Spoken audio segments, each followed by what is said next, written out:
Good evening and welcome, friends, family, colleagues, our Asian American Association, brothers and sisters, and of course, our distinguished guests to our annual Lunar New Year celebration. I want to take this time to just thank you for joining us this evening. My name is Edward Tom. I'm the founder and president of the Asian American Association of the CSA. I would like to give a shout out to a few of our distinguished guests for our meeting this evening. First and foremost, the most important people in my life is my family. I do want to just say hi to my wife, Jane, my kids, Joshua, Emma, Ian, James, and Elliot. And also my best friend, Calvin, and his wife, Amy, and their girls, Megan and Allison. And of course, our brothers and sisters from CSA. Without them, there would not be an Asian American Association. Our president, Mark Cannizzaro, our executive vice president, Henry Rubio, our first vice president, Rosemarie Sinclair, our general counsel, David Granweather, our director of government affairs, Gabriel Gallucci, our director of field services, Queens, Dr. Reginald Lando, and Director of Field Services Bronx, Frank Patterson. I'm going to ask our Executive Vice President, Henry Rubio, to say a few words at this time, just to send his greetings. Thank you so much, Ed. Again, on behalf of Mark Cannizzaro, our CSA president, happy New Year. Thank you again, Ed, for bringing us together, bringing the entire CSA family to celebrate this very momentous time of the year for our Asian community and your friends. And again, I want to thank all our members of CSA. Before this pandemic, our school leaders have always gone above and beyond to serve our students and our families. And now we're 11 months into this pandemic. And at every turn, we continue to do what's best for our families. And I want to thank you for all your selfless work and dedication to our students. I also just want to take an opportunity to thank our State Senator John Loon, who's going to be joining us tonight. John is a friend of CSA. He is a partner of CSA. He values the work that we do, that each of you do. And I also just want to take an opportunity to thank Andrew Yang, who understands the value of education, who understands how important it is to support school administrators in New York City, and who understands that he needs our support to run for mayor. And thanking him for joining our mayoral forum a few weeks ago. And again, thank you, Ed, and thank you to your entire executive board for bringing us together. And again, happy Lunar New Year. Thank you, Ed. Thank you so much, Henry, for being here and your unwavering support. A couple of other people that I just want to recognize is Dr. Linda Chen, the Chief Academic Officer of the NYC DOE. Raisha Aman is the Senior Executive Director at the DOE with the Office of the First Deputy Chancellor. The Bronx High School Superintendent, newly minted Superintendent Renee Peart-Zachary is joining us here tonight. And my good friend and a good member of the A-Cubed family is Deputy Superintendent of Brooklyn, Hua Tu. So I want to just thank them all for attending tonight's event. I want to just apologize for the technical difficulties. It's the first time that A-Cubed is trying to live stream our event for the Lunar New Year celebration so that more people can participate and engage in this these festivities and just this celebration. So I just want to take a few moments because it's heavy on my heart. A-Cubed of the CSA is an organization that celebrates cultural diversity as well as the richness of our Asian heritage and the many Asian cultures that you see here represented tonight. The A-Cubed mission is to leverage our diversity as the core foundation to our strength as an organization. We are united in a common cause for equity for all children. Historically, the Lunar New Year is a time of festivities and celebrations for Asians all around the world. However, today I come to you with a very heavy heart. The Lunar New Year's festivities and celebrations are exponentially more subdued this year. Not because of the COVID-19 pandemic, but rather the virus of racism There has been a sharp increase in anti-Asian hate crimes impacting all of us across our country. According to statistics collected by a community-based organization called Stop AAPI Hate, from mid-March to the end of 2020, there were 28,000 anti-Asian hate crimes reported across 47 states and the District of Columbia.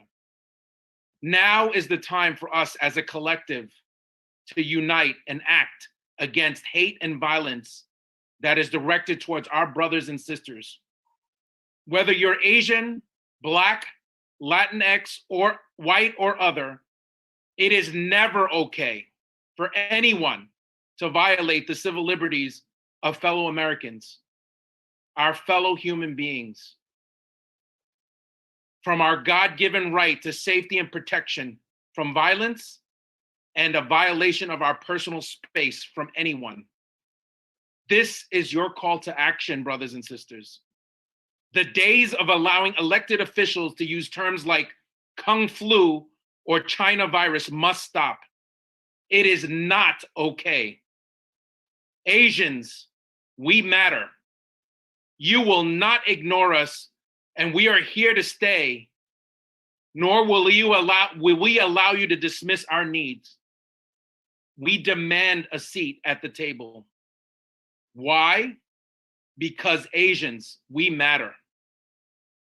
Look at the flyer in front of you, and I encourage you, if you can, to join just a march tomorrow, a rally at 26 Federal Plaza in Manhattan at 1 p.m. on Saturday. I'm sorry, not tomorrow, on Saturday, 1 p.m. at 26 Federal Plaza. So at this time, I thank you for listening and just your time of sharing. I want to ask the executive board to do a roll call, and they can introduce themselves to you so that you can see the amazing team that we have assembled to serve your needs. Thank you, Ed. My name is Moses Ojeda, President-elect, and also Principal of Thomas Edison CT High School in Jamaica, Queens. Welcome, everyone, and Happy Lunar New Year.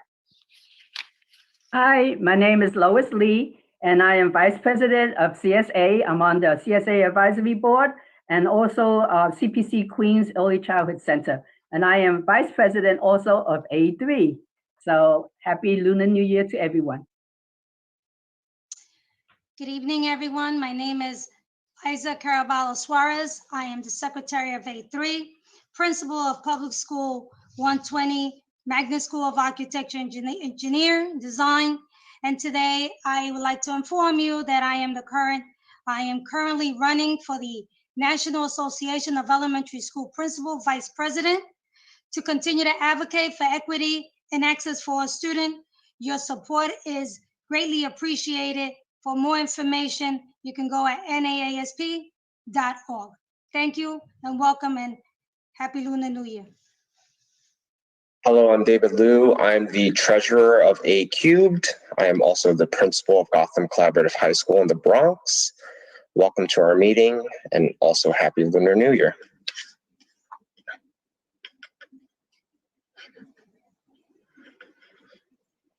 Happy Lunar New Year, everyone. My name is Mary Cheng. I'm the board member and also CPC's Director of Childhood Development Services. Good to be here. Happy Lunar New Year, everyone. My name is Winnie Bracco. I am I'm AQ board member. I also serve as the co-president of the EA Association, and I'm also currently leading the AQ retiree chapter. Hi, my name is Sung Oh. I'm an assistant principal at Robert H. Goddard High School, and I am a board member. Hello, everyone. Diane Sugrum, principal of the Heritage School and board member of AQ. So we have a special treat for everyone this evening because in honor and celebration of the Lunar New Year, we are actually going to show you a video of the kids from CPC at PS 124 in Chinatown doing a lion dance. So enjoy.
So we at A3 are about children. So I couldn't think of a better way to celebrate the Lunar New Year, but to celebrate the work of our kids. They are gifted, they're special, they're all beautiful, and they all have their own talents. And that was just really nice for us to remember what we are all about. Without further ado, let me take a few moments to introduce our first speaker for the evening. Many of you may or may not know, but my relationship with State Senator John Liu goes back over 30 years. From that first meeting when I had the opportunity to witness John at work as the president of the Chinese American Association at Binghamton University, I knew John's heart was committed to advocating for those who didn't have a voice. I remember saying to myself, what a bold, confident, and passionate man, a man with conviction. John was a pioneer for Asian Americans in New York politics, the first Asian American city councilman from 2002 to 2009, the first Asian American elected to citywide office as the New York City Comptroller from 2010 to 2013, and currently he is one of only 2 Asian New York State senators. John oversees the New York City Education Committee. John was also a candidate in the 2013 New York City mayoral election. He has been a supporter of A3 of the CSA from day one. It is my distinct honor to introduce you to State Senator John Liu. Thanks, Ed. Appreciate that overly generous introduction. Great to be with A3 once again. And you're absolutely right. I was really proud to witness the formation of the Asian American Association of the Council of School Supervisors and Administrators. The work that you do has been downright unbelievable, really. Now, I thank you for giving me this opportunity to say hello on during our holiday season and also during your meeting. I know we have far more exciting speakers on deck, Sandra and Andrew, a true Asian American sister and brother who we want to hear from. But I will say that the members of A3 are pioneers in your own right. Oh, and by the way, Ed, there's actually 3 Asian Americans in the New York State Senate now. This year, we added Jeremy Cooney, a South Asian American from Rochester. So there's 3 of us in the Asian caucus in the New York State Senate.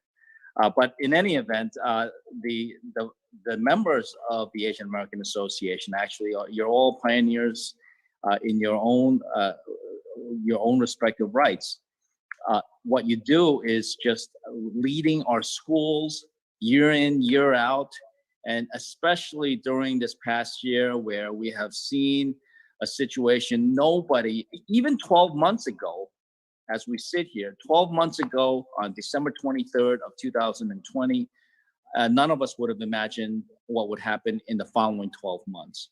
A global pandemic that shuts our schools to in-person learning, that essentially pauses life in so many different ways, claims 500,000 Americans and millions of people worldwide, tens of thousands of people, fellow New Yorkers. The devastation is very real. But yet through it all, you have the members of A3 have continued to uphold their duties in ways that, as I said before, really are unimaginable. So thank you to all the members. I've often said in media and in private that it's unbelievable what our school, the principals, the APs, the supervisors, what you've gone through. I mean, you have an administration at City Hall who, I've had many differences with, which I haven't aired publicly in its entirety, just because it's been such a difficult situation for people to deal with. But you've had like these edicts coming down from City Hall, and however much you disagree with them, and I know a lot of you disagree with some of the decisions that City Hall and the Department of Education headquarters has imposed on you, you have to smile and uphold your duties as principals and APs in the New York City school system. And then you got to deal with screaming parents who have every right to be outraged about what's happening in our schools. And then you've got thousands of teachers or hundreds of teachers in your own schools and other school staff. I mean, it's unbelievable the work that you have done. So thank you from the bottom of my heart. Ed mentioned that in addition to being a member of the New York State Senate, I also have the responsibility of chairing the Senate's Standing Committee on New York City Education. I serve on the larger education committee as well, but that committee looks at a wide range of issues far beyond New York City. New York City being the largest school district in the country, we felt it important to have a separate standing committee just on New York City schools. And there have been a myriad of issues that we've dealt with, issues with regard to remote learning, issues with regard to the education of students with special needs, recent issues such as what to do with the gifted and talented programs and the screen middle and high schools, and what that might look like. Well, what that will look like for the fall 2021 admissions, and what that might look like in future years. These are all issues that concern parents and families greatly, particularly Asian American parents and Asian American families and students. And at every turn, I have felt blessed to be able to call upon you and to pick your brains about what is the best policy, oftentimes off the record, because I don't want to get anybody in trouble. But it's been invaluable to have all of you as a resource, not only for the school kids, for the teachers, for the parents and families, but also to me as a legislator for the state and the city of New York. So thank you for all that. It's been how many years now, Ed? Like, I think three or 4 years now. So this is the third Lunar New Year celebration that you have spoken at, but this is 2 full years of A Cubed being in existence. Wow, it's only been 2 years. I mean, A Cubed has had an inordinate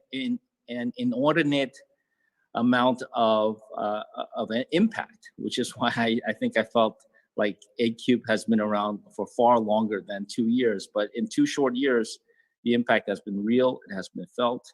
And so I thank you for giving me a chance to be part of your program once again. And I hope to be part of next year's program when we can all gather together in person, because by then we will have all taken our vaccines. The state of New York and far beyond will have achieved herd immunity, and life will be back to normal. Although I think there are many lessons we've learned during this crisis that will not go away. And that includes using this virtual platform whenever necessary and more optimal. So a happy Lunar New year of, well, in Chinese, Niu means, it's the same word for ox, cow. Year of the ox, year of the cow.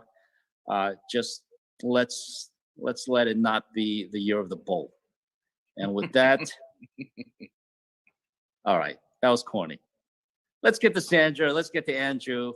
I wish them lots of luck in their important campaigns. They are representing us and representing us well on the campaign trail. And I guess because A Cubed is nonpartisan, I will leave it at that. Right. Well, Happy New Year. Thank you so much, Senator Lou. And you can be assured that your phone will be ringing.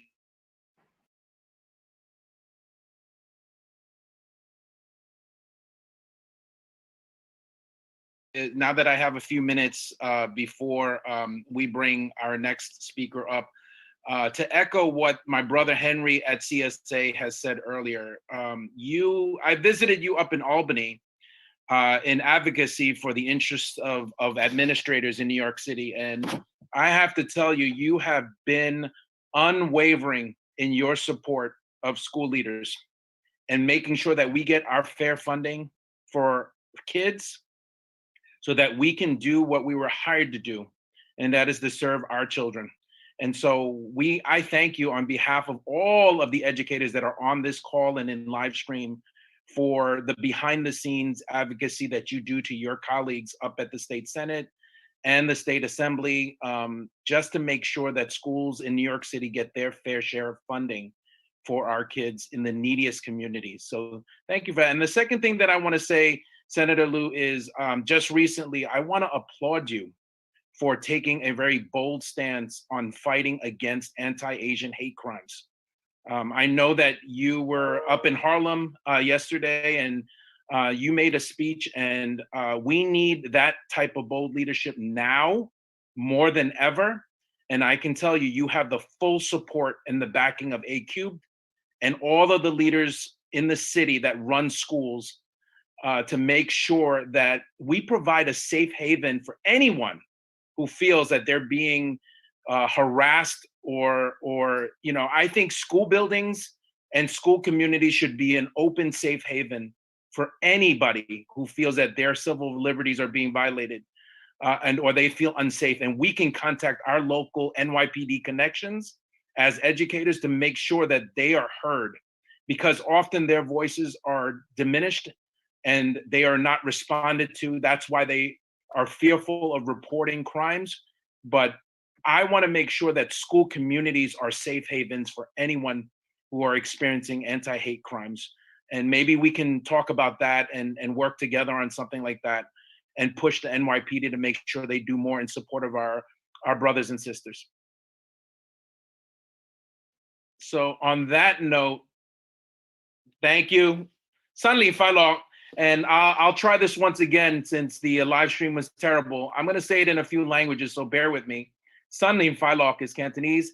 Shinlin Kwaila Sehe Bokmani Bajo Sayo Akema Shiteo Mede Togo Zayamasu Malegayang Bagong Tayon Navash Kishub Kam Nayin. And of course, for my brothers and sisters on the e-board, Feliz Año Nuevo. I did the best that I could in all those languages because Nicely done, Ed. We are a multi-ethnic organization that supports all of our brothers and sisters. So I did the best that I could. Now, I have the distinct honor of introducing Ms. Sandra Ung. Born in Cambodia and raised in Taiwan, Sandra immigrated to New York City with her parents when she was only 7. She has resided in Flushing since she was 10 years old. Sandra, we are proud to say, is a product of New York City public schools. She went to PS 22. We may have the leader of PS 22 on this call. Junior High School 189. She went to Flushing High School, onto Hunter College, of course, made all honors, and got her JD from Columbia Law School in 2001. Sandra was the special assistant to the New York State Commissioner of Parks and Recreation and Historic Preservation.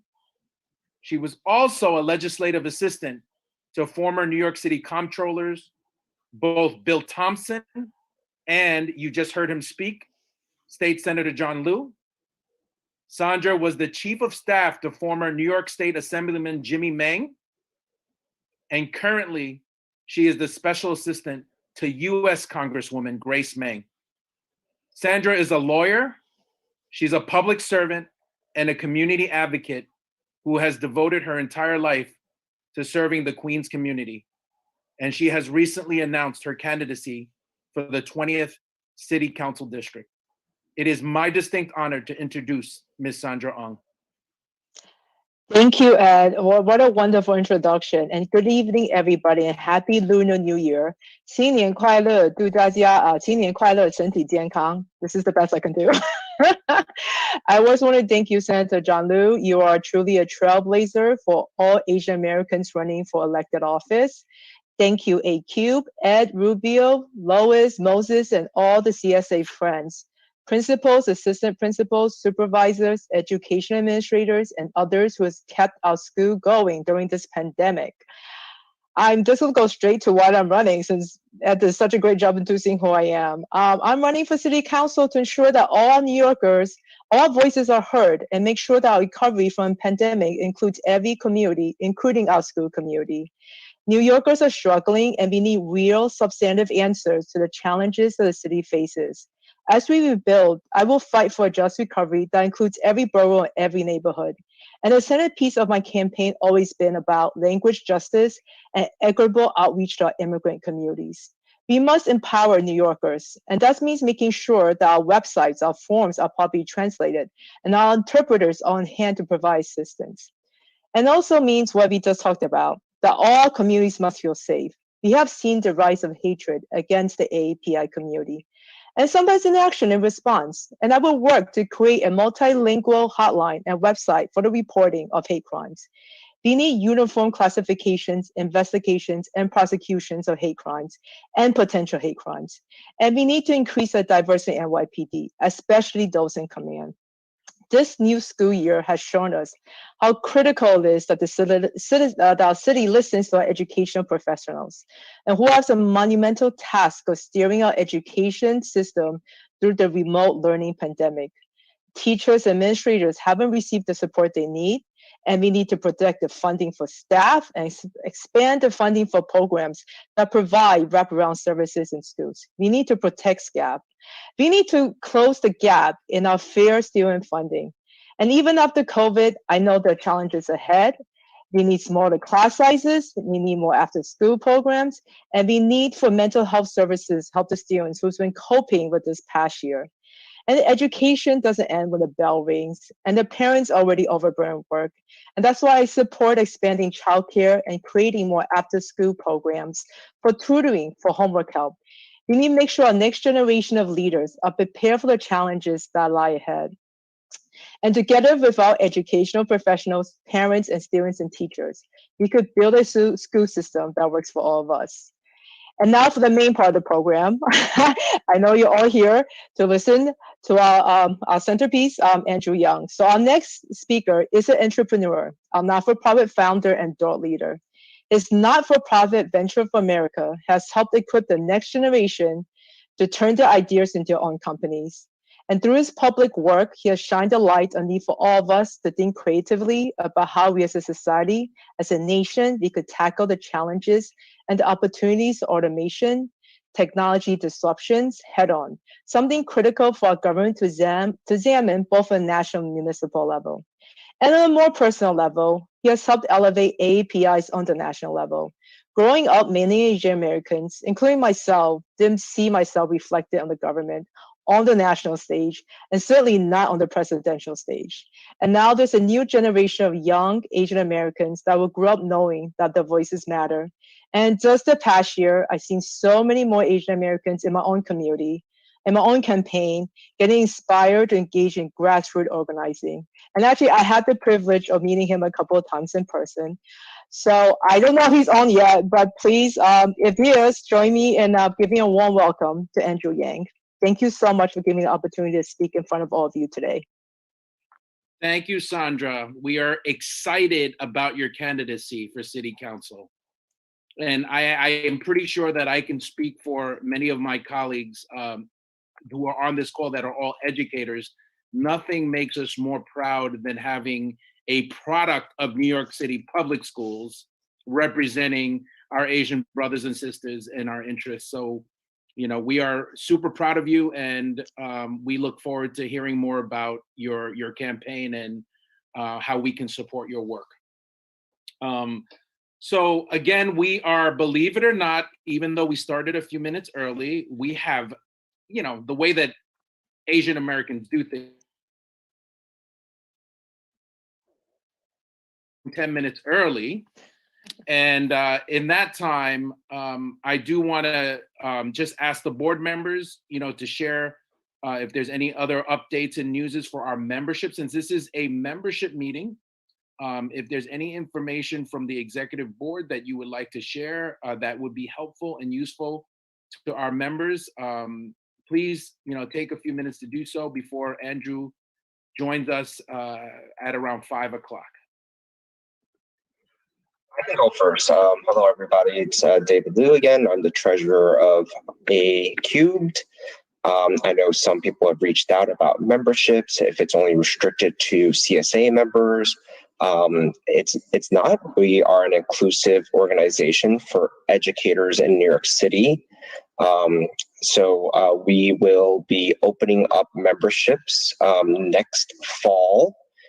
As right now we are having a reprieve on additional members as well as collecting dues just because of COVID. We are unable to facilitate many of the meetings that we were doing previously. So everything is virtual.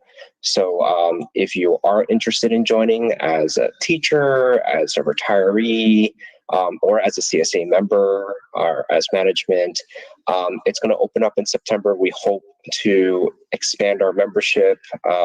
We hope that if you're joining us as a guest, that you are happy with our production, minus the first couple of minutes of technical difficulties. Yeah, we look forward to new members starting next September. Back to you, Ed. Thank you, David.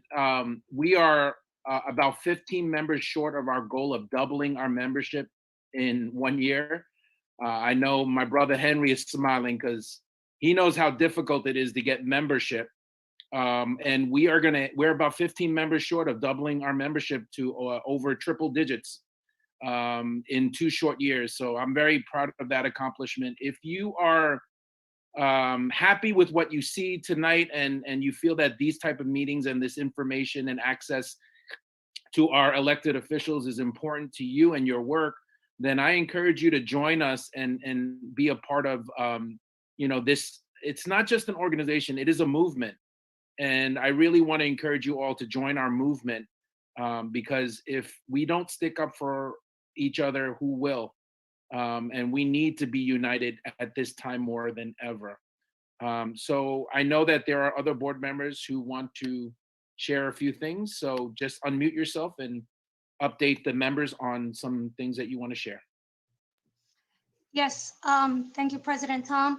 I would like to inform the members that due to COVID, we are not having the gala. However, we are still going on with the scholarship award. So a few of our high school students will receive an award for May 3, and more information will be coming to you. The award will be given sometime in May in case anyone is asking or wondering. Thank you. Thank you, Liza. I just wanted to share, this is Winnie Bracco, and I wanted to also say that we are here to serve our members. At the conclusion of today's session, there will be a survey that will be sent to everyone who registered.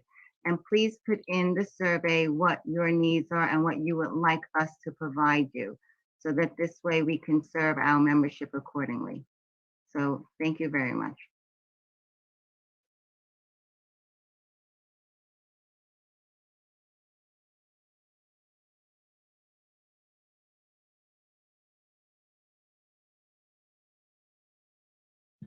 So is there any other board members that want to share? If not, you all know that I have a unique skill of filling up time with the gift of gab. So if you guys don't want to, I'm happy to. I just wanted to spend a little more time. I feel that I rushed through it a little bit at the start because of the technical difficulties. You know, again, I wanted to just emphasize on how important it is for us to really be united during this time to fight anti-Asian hate crimes. Every opportunity that we have to make our voices heard and to put pressure on the NYPD and the community to stand up and fight anti-Asian hate, we should take that opportunity to do so. You will see a little bit later in our presentation that we are having a tribute to one of the pioneers that was extremely vocal in his work in expressing his fight for anti-Asian hate and discriminatory practices against Asians throughout history. We will speak a little bit about Ms. Corky Lee and his legacy that he left behind. God rest his soul. You know, he was a very, he just like State Senator John Liu, he was a pioneer in many respects. And so I want to just let you know that that is the theme for tonight.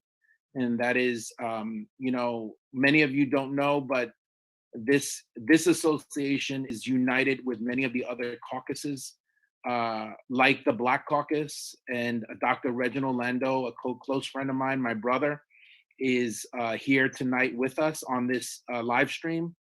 And, you know, I know that ADASA, the Dominican American Association, is also in unity with the Asian American Association to combat hate and violence against our Asian brothers and sisters. So I am confident that if we are united, that we will prevail and we will put a stop to this.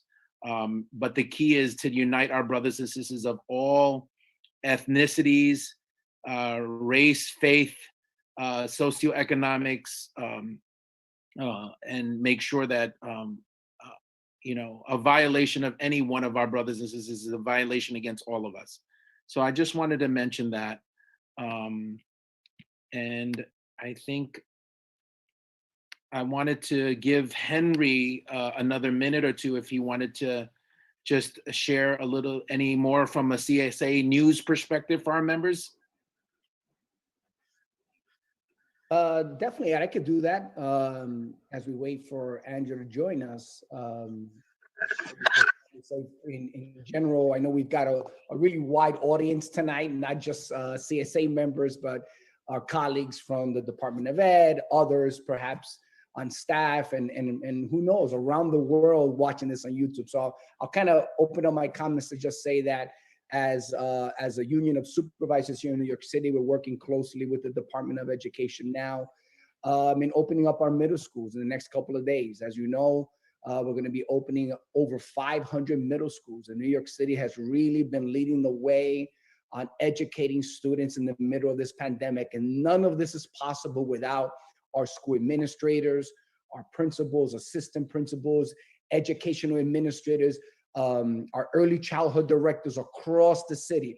We are the largest school district in New York State, one of the largest in the country. And so that's done really with your expertise. And so we're going to continue to work with our partners on the DOE to do that.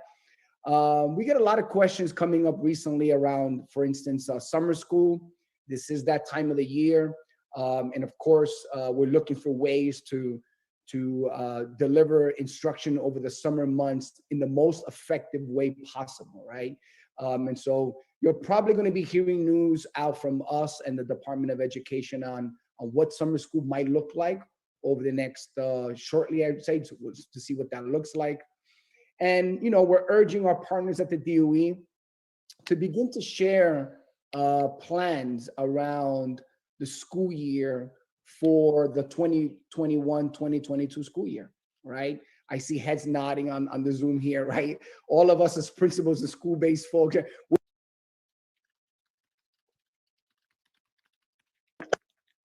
Henry, you went on mute. Oh, there you go. Okay, got it. And so we're always thinking months and months ahead and how we make education viable for our kids that are coming back on the 2021-22 school year. And some of our enrollment has gone down in New York City. We want to make sure that kids are safe, that families are comfortable, that we're meeting their needs in the next school year. And so we're urging the DOE to start engaging with us in that conversation to see what that looks like, because that's so important. And in that route, another big concern I know our members are really worried about are school budgets, right? The city here is in really difficult financial straits. Schools are experiencing reduced enrollment, and you're living this, and the media out there has reported on this. Schools are being asked to give back money in the middle of a pandemic, in a situation where they're actually hiring more teachers.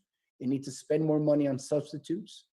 And we all know that our students have been traumatized by this experience. Our parents are going through trauma. Our communities are going through trauma. And now more than ever, we need to be able to support our children. And I can say that both as a principal, as a union leader, thanks to you, but also as a father of 4 children that attend New York City public schools. I have 2 boys and 2 girls. 2 of them are middle school, 1 is in elementary school. And I have a front row seat to how this pandemic is impacting children in elementary and middle school. And I have my goddaughter who's in early childhood program. And again, our folks are doing an incredible job given the circumstances that we're under. And we've got to find a way to do more as a city for our kids. And I think the last thing I'll say, Ed, because I'm looking at my clock, it's 4:59 and Andrew should be joining us. I don't want to take up all this time. We do this because of our students and our kids. And all of you are beginning to plan for those elementary school students that are ready to head into middle school, or middle school into high school to career college. And we're looking for ways to work with the department and make sure that we can find ways to celebrate their success in the middle of all this that's happening. And so I know there's been some difficulty around funding and purchase orders and making arrangements, but just know that as a union, we've got your back. We're going to be working with the DOE to find a way forward to do that, because we've got to do this for our kids.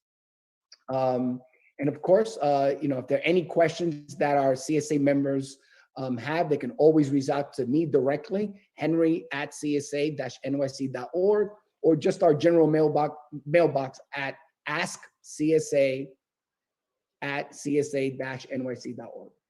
Thank you, Ed. Thank you, Henry. Thank you, Henry. I see that our speaker, our keynote has arrived. Mr. Andrew Yang, thank you so much on behalf of the Asian American Association of the CSA. We are grateful that you're able to join us this evening. You missed an incredible intro from Miss Sandra Ung, but I assure you, it was wonderful. Thank you, Edward. Thank you, Sandra. You'll have to do it again, Sandra, next time we're at the same event. Thank you as well to John Liu, who I believe spoke a little bit earlier. And thank you for all of the work you all do for our kids every day. Obviously, I'm a public school parent myself, and so my family is one of the many families that benefits from the hard work you're all doing for our kids. And it makes me happy to be addressing the Asian American Association of the CSA. I am thrilled. I may be the first Asian American mayor of New York City. I think that's a very, very real possibility. And I have a lot of things I want to do for everyone in New York City, but I will say that I think the Asian American community has been somewhat overlooked in terms of some of the commitments the city's making, some of the choices we're making around our schools, frankly. And so some of the numbers that have stuck out to me while I've been visiting folks around the city, the Asian American community may be the poorest city in New York City by the numbers. Our poverty level is 24%.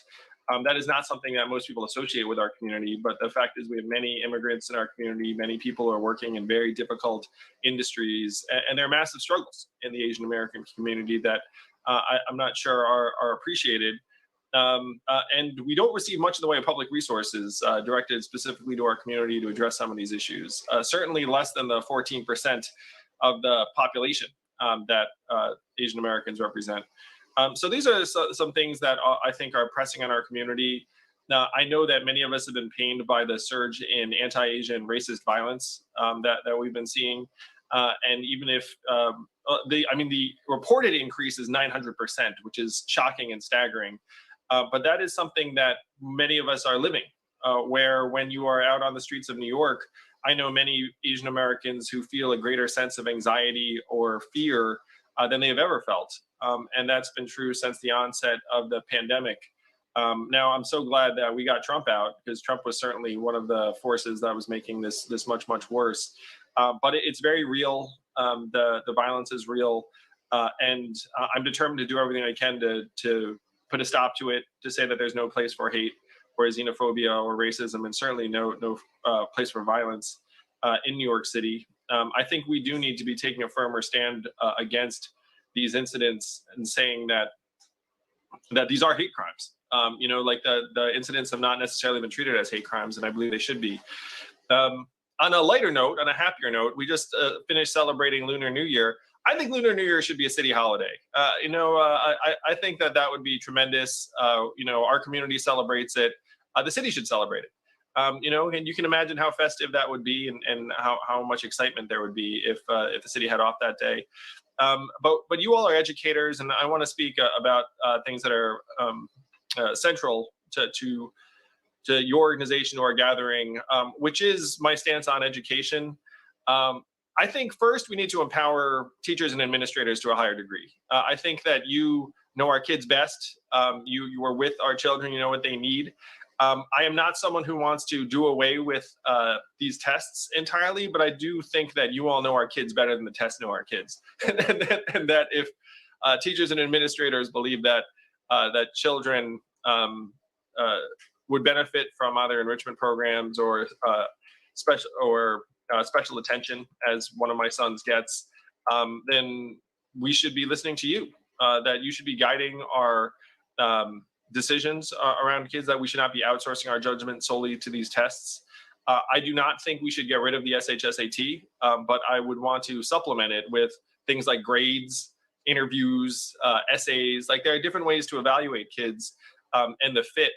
And I do think that one of the traps that we're falling into is feeling like there's some kind of zero-sum game, where there is absolutely no reason why we should accept that there is like a finite supply of slots in these high schools that many families want their kids to go to.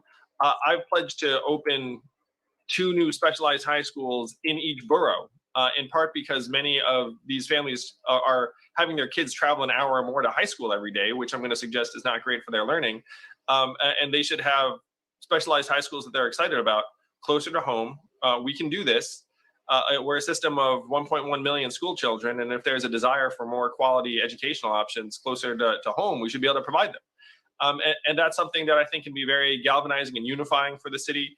That would mean that we could actually have specialized high schools that reflect the awesome diversity of our communities, but do it in a way that does not somehow burden any particular community or reduce their ability to enjoy some of the opportunities of our educational system. So incredibly grateful to you all for your leadership, for everything you do every day. I want to be your mayor. I believe I can help us accelerate our recovery, because we have to face facts. It's a very deep, dark crisis. It's a terrible time for New York. I think I can speed up our recovery. I think I can make our city, our schools, and our economy more equitable. And I think I can get people excited about the future of New York City, again, in a way that other candidates will not be able to. So would love to take some questions from you all. Appreciate your work so much. And thank you for having me. And Sandra, I do regret that I didn't get to hear your introduction, because so now I definitely am going to show up to the next thing you do. And maybe I'll introduce you. Maybe I'll try and return the favor.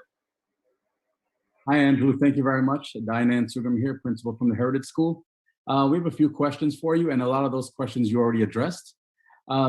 So we'll try to get through as many as possible as long as we have enough time. I know you're a busy man. So we're going to get right into it. Our first question: New York City is seen to some as a bureaucratic and complicated city. As an outsider to New York City politics, why do you believe you are the right person to serve as our next mayor? Thank you for the question, Diane. I think some people might have some misconceptions about me in a particular way. So I went to law school here in New York City at Columbia, and then passed the bar. I was the editor of the Law Review. I actually, and then I started a nonprofit that got grants from the government, not necessarily the federal government, but from state governments. So I understand bureaucracy to a higher degree than I think many people appreciate. And I understand that, that you can't expect to get big things done with agencies that have thousands of employees just by decree. Like that's not really the way it works. That oftentimes it's not just going to be one agency that is responsible for a particular environment or policy. You're going to need to get like half a dozen agencies to the table. You're going to have to expect progress not to necessarily be in a straight line, but like that you can just push in a direction. So to me, the most important thing that a leader can do is to empower excellent people who are dedicated to trying to do the right thing for New York City. And then create an environment for them where they know that if they are pursuing the right process, even if things don't go perfectly, that I'm going to have their back. I'm not going to throw them under the bus that, because someone had a negative press cycle or whatnot. And that there are going to be limitations to what we can do within a bureaucracy. If you have an opportunity to get something done that maybe you have free reign on, like just to throw out a random example, maybe something like protected bus lanes or bike lanes or something like that you can pursue quickly if you have runway, then you should do it. But in other environments, and I would say schools are very high on this list, you're going to need to get a lot of people to the table. You're going to need to make moves that are much more medium term, much more multilateral. And so I have a very realistic sense of what these bureaucracies are, what leadership within them will entail. We just need to get excellent people pushing in the right directions, and then we can hopefully produce some excellent results for our people, for our families, for your students. So Andrew, that's a perfect transition for our next question. Mayoral control of New York City Department of Education grants the mayor authority to appoint his or her chancellor. That is a good segue. What qualities are you looking for in your pick for chancellor? And what would be the primary initiatives? Well, first, let me say that I believe I would need to replace the current chancellor. I think that the current chancellor, I'm not necessarily someone who says you need to replace everyone just because you have a new administration, but it seems like the current chancellor has lost the confidence of a lot of parents and administrators. And I will say too, as a public school parent, I'm a bit frustrated with some of both the process and the communications that have gone on over this last period. So the new commissioner would be someone that has the same vision for education that I do, which will be that we have to be able to do several things at once. We need to be able to, again, give teachers and administrators more autonomy and ability to serve our kids the way that they see fit. That we should not accept limited capacity as a bottleneck for our kids, that we can expand capacity and have more holistic processes to find the right programs in schools for our kids. Someone that I can completely trust to negotiate with parents, teachers, administrators, like someone that people frankly like and get along with. Someone who's very deep and passionate about education. So those are some of the things I'm looking for. One factor would be whether they reflect the diversity of our city, because there are a lot of people that would want leaders that look like them or have a similar background. And I think that is important when you're building a team. And just a follow-up question, would you entertain casting a wide net for a chancellor, including outside of New York City? There is a lot of talent in New York City, but I don't think you should ever limit yourself or constrain yourself when you're trying to find people for these high impact positions. I would want a national, even global search. I want to find the best people I can find. And I got to say, New York City will be a very appealing environment. Under my administration, I think we can get amazing people, either here in New York or elsewhere, to come work on our behalf. Well, thank you. Our next question is really something that keeps many principals up at night. Funding is always a challenge for our schools. As school leaders, we are always asked to do more with less. With the current economic shortfall of the city, what strategies do you have to ensure our schools receive adequate funding to serve our students? This is very real. We're facing a multi-billion-dollar budgetary shortfall. We've lost 300,000 families, many of whom were very high earners. And so we're going to be tight for a while. Now, the first moves are to get help from DC, from the feds, and from the state. And it looks like we are going to be getting some money from the feds upcoming, in part because Chuck Schumer is the new Senate Majority Leader, and I dare say that he's going to be fighting for both New York City and state. And then we need to get our fair share from Albany. And then of that money that comes in, we have to make sure that that the schools are getting treated as they should, which is as one of the top investments we can make in our families. To the extent that we do have to make tough choices, I want to. So I will suggest, I do not believe that Mayor Bill de Blasio is a terribly disciplined operator. And when you have an undisciplined operator running a very large organization for 8 years, I think there are going to be some opportunities for efficiency. I think we're going to be able to save some money without doing anything that people are going to find really painful. But if we do have to make more difficult choices, certainly the last things I would want to touch would be people that are working with our kids every day, teachers, administrators, staff, schools, like that. That's not where you cut. That's not where you make moves. You start with the waste and the things that people wouldn't miss. Thank you. Over the years, we've observed restructuring within the New York City Department of Education as it relates to school support organizations and non-school-based positions. What is your vision of how these organizations and personnel will support our school? It's a phenomenal question. One of the things I picked up is that it seems like we've introduced layer upon layer in different ways. You've wound up with something of a patchwork in a lot of our school environments. And again, I want to equip leaders to lead. Like, I want to equip principals, and I sense there's some principals here today, to be able to do what's right for your schools.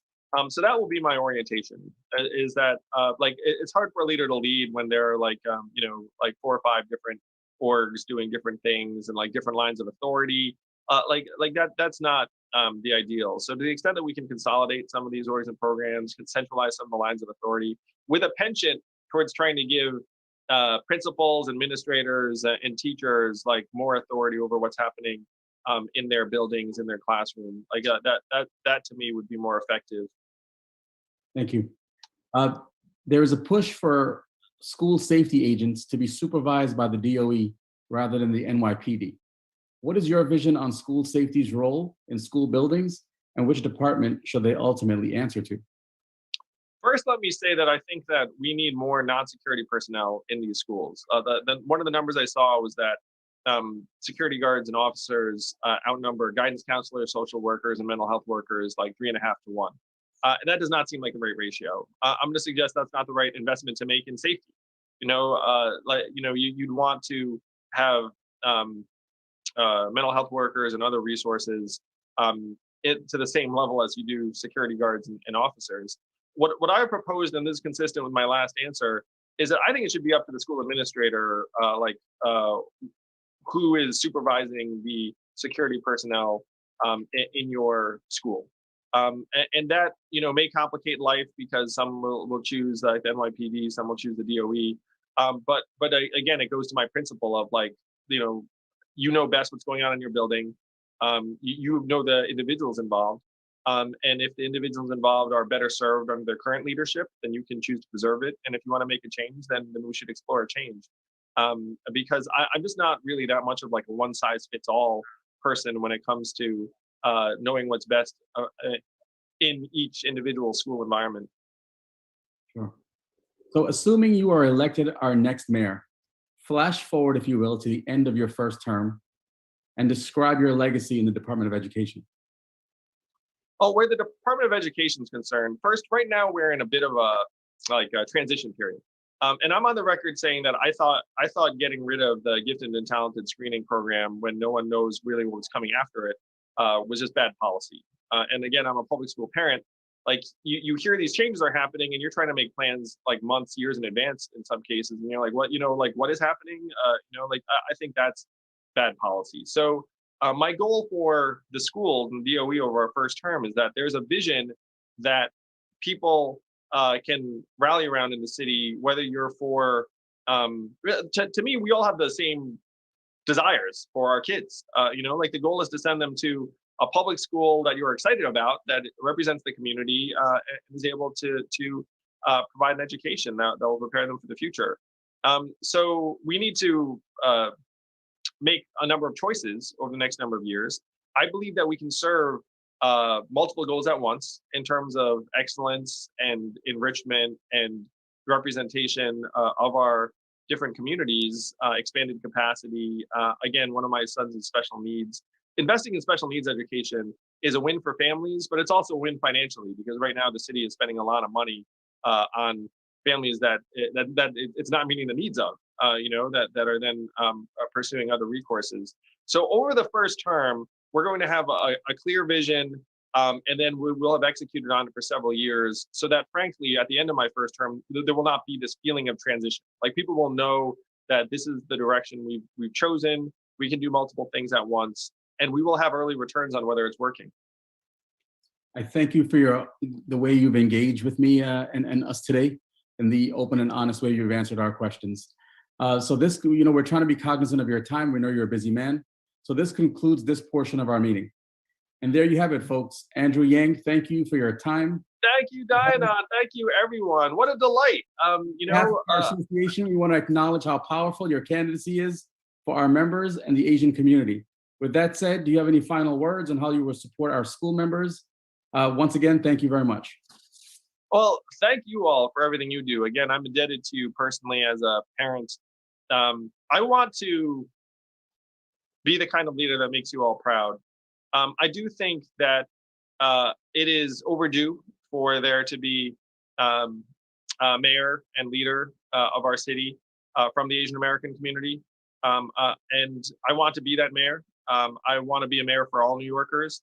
But it would give me great pride to be able to represent our community in a way that makes you all glad, and also raises the sights of our children, where they look up and they say, there are no limits to what we can do in New York City. We can lead, we can contribute, we can serve at the highest possible levels. And I dare say that many of your kids think that about you. They see mom and dad doing the work that you all do, and they say, wow, we can lead schools, we can change people's lives. Really, I want to follow your lead, but we're going to need your help in the biggest way possible to help our communities recover. So thank you all so much for this opportunity. Really appreciate it. And let's bring our city back. Let's bring the city we love back. Thank you, Andrew. And I, as the president of A Cubed, I just want to offer the services of A Cubed. If you have any questions, or if you want to use us as a think tank for your educational policies. Well, I would love that, Edward. I certainly need A Cubed. I mean, you guys have a lot of expertise. Would love your help and support, obviously, with this race. We have a great opportunity to make history, and I dearly want to make the most of it. Would love your help and support. You have it, Andrew. Thank you all so much. You're tremendous. Thank you, Sandra. I owe you one. Thank you, Diana. Thank you. I just want to take a moment here to thank everyone who joined us today, Andrew, Sandra, John, for making this a great event. I also want to thank the A3 team for putting this together as well. It took tremendous work, but we made it happen. I want to thank everyone.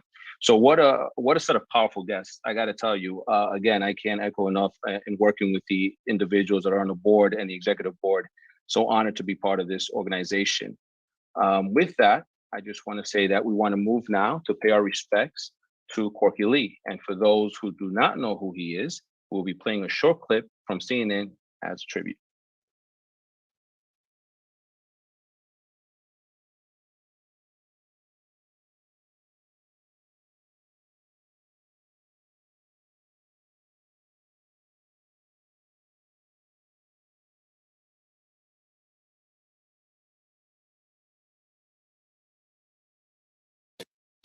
Before we go, we want to remember one of the 431,000 people who have died of COVID in the U.S., Corky Lee. Corky Lee was a legendary photographer known for documenting the life of Asian Americans. He was born and raised in Queens, New York. He was a founding member of the local chapter of the Asian American Journalists Association. The organization says that old photos of the Transcontinental Railroad inspired Lee to become a photographer. He noticed that there were no Asians in the photos, even though obviously thousands of Chinese migrants were vital to its construction. In addition to photography, Corky Lee was also a political activist. He helped petition New York City to create bilingual voting ballots. He spent 2 weeks in the ICU with COVID before he died yesterday. Corky Lee was 73 years old. To the Lee family, our deepest condolences, and may his memory be a blessing.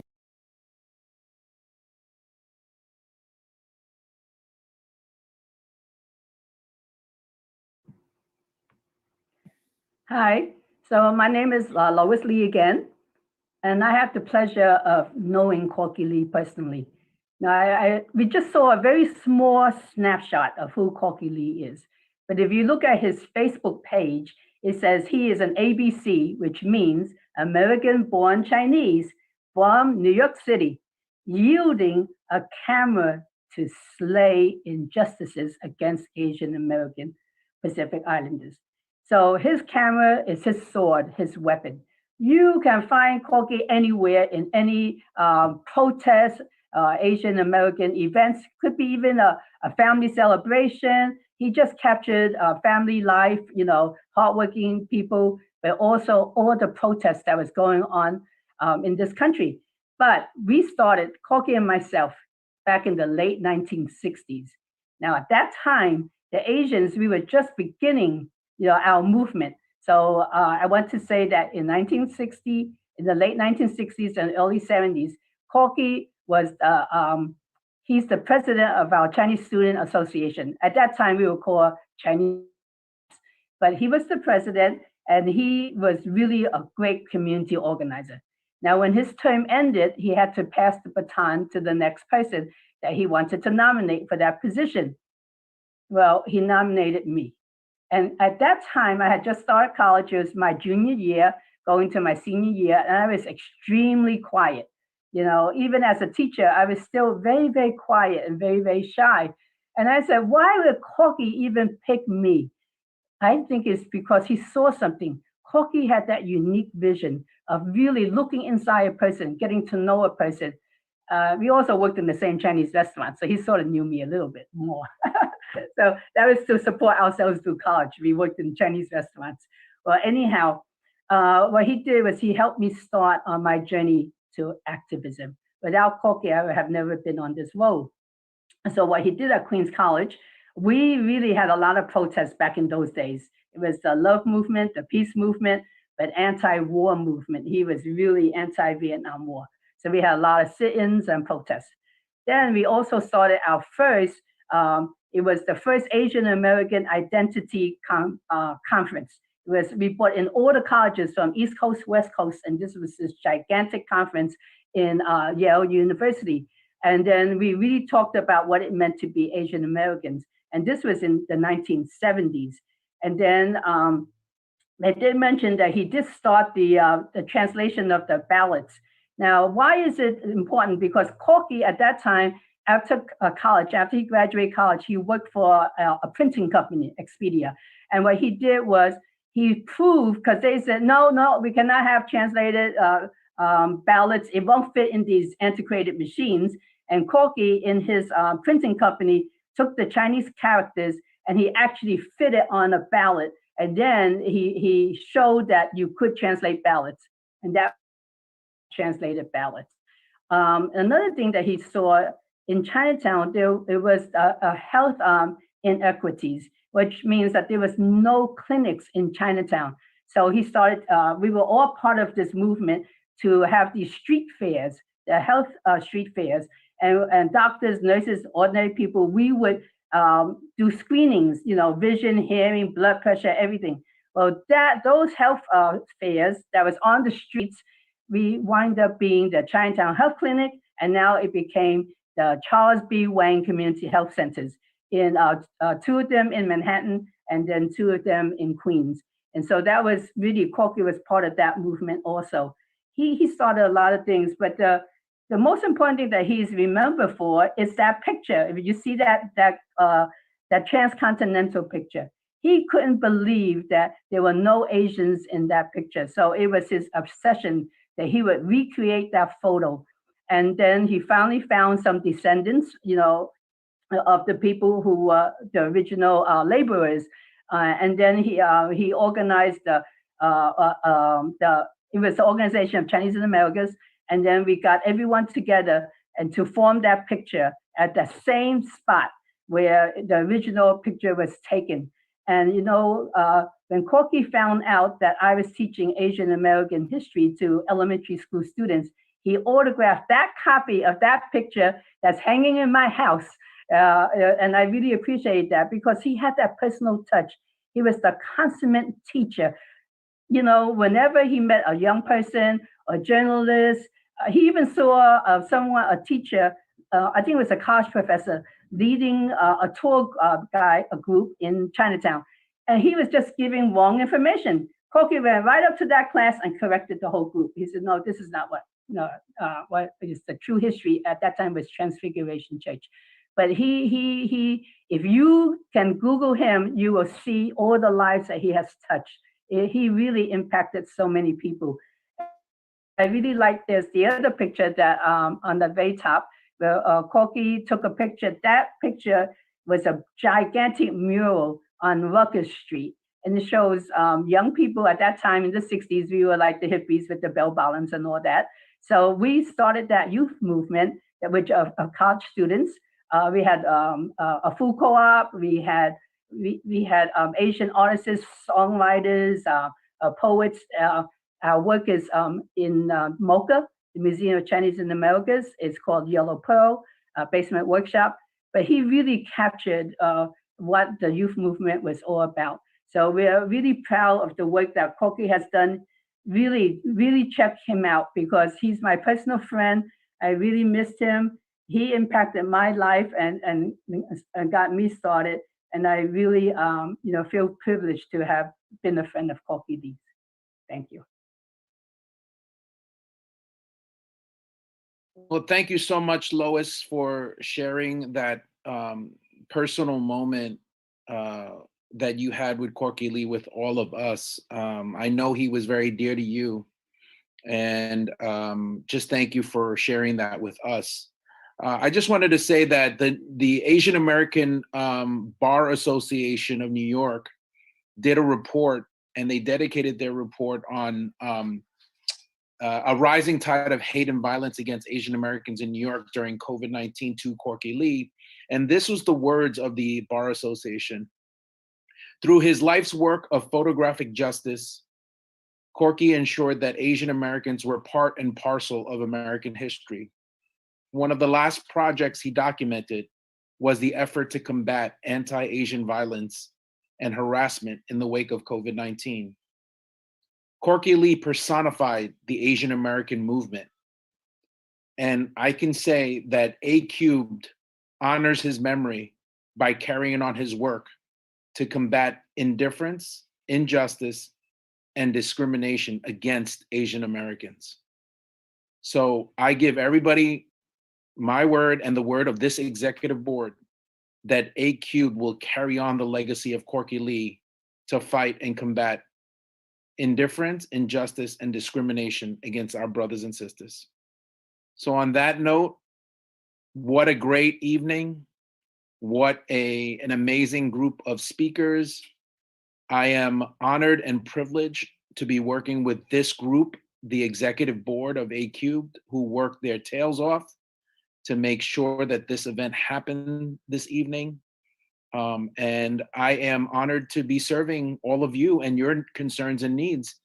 And with the support of hopefully a future city council member, Sandra Ung, State Senator John Liu, and hopefully the future mayor of New York City, Andrew Yang, and our brothers and sisters at CSA, Henry, Mark, Rosie, Dave, we will be able to serve your needs as educators in New York City.